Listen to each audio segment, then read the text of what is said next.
ನಮ್ಮ ಮಕ್ಕಳು ಸರ್ಕಾರಿ ಪದವಿ ಪೂರ್ವ ಕಾಲೇಜಿಗೆ ಬರ್ತಾರಂದ ತಕ್ಷಣ ಅವ್ರಿಗೆ ಯಾವುದೇ ರೀತಿ ಅನ್ಯಾಯ ಆಗಬಾರ್ದು. ಅವರಿಗೆ ಗುಣಮಟ್ಟದ ಶಿಕ್ಷಣ ಸಿಗಬೇಕು.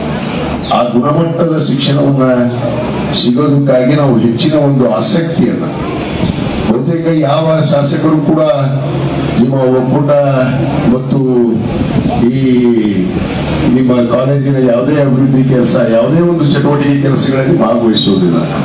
ಆದ್ರೆ ನಾನು ಕಳೆದ 2 ಗಂಟೆಯಿಂದ ನಿಮ್ಮ ಜೊತೆಗೆ ಯಾಕಿದ್ದೀನಿ ಅಂದ್ರೆ ನನಗಿರುವಂತ ಒಂದು ಅತ್ಯಂತ ಗೌರವದ ಮಾತನ್ನು ನಮ್ಮ ತಂದೆಯವರು ಕಲಿಸಿಕೊಟ್ಟಿದ್ದು ಶಿಕ್ಷಣಕ್ಕೆ ಮೊದಲ ಆದ್ಯತೆಯನ್ನು ನೀಡುವಂತೆ ಕಲಿಸಿಕೊಟ್ಟಿದ್ದು.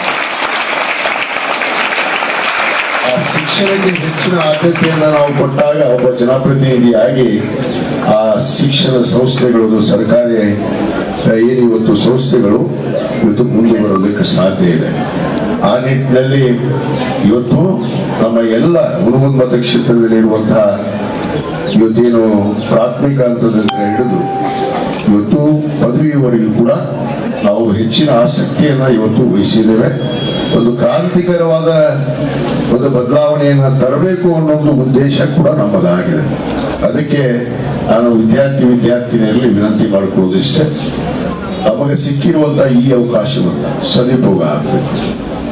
ತಾವು ಏನಿವತ್ತು ಪ್ರಮಾಣ ವಚನವನ್ನ ಗೈದಿದ್ದೀರಿ, ತಾವು ಏನ್ ಹೇಳಿದಿರಿ, ಶಿಸ್ತು, ಬದ್ಧತೆ, ದೇಶದ ಪ್ರಜಾಪ್ರಭುತ್ವದ ವ್ಯವಸ್ಥೆ ಮತ್ತು ಕಾಲೇಜಿಗೆ ಇವತ್ತು ಘನತೆ, ಗೌರವವನ್ನು ಹೆಚ್ಚುವಂತಹ ವಿದ್ಯಾರ್ಥಿಗಳಾಗಿ ತಾವು ಹೊರಹೊಮ್ಮಬೇಕು ಅನ್ನೋ ಒಂದು ಮಾತನ್ನು ನಾನು ಈ ಸಂದರ್ಭದಲ್ಲಿ ತಮಗೆ ಹೇಳಕ್ಕೆ ಇಚ್ಛೆ ಪಡ್ತೇನೆ.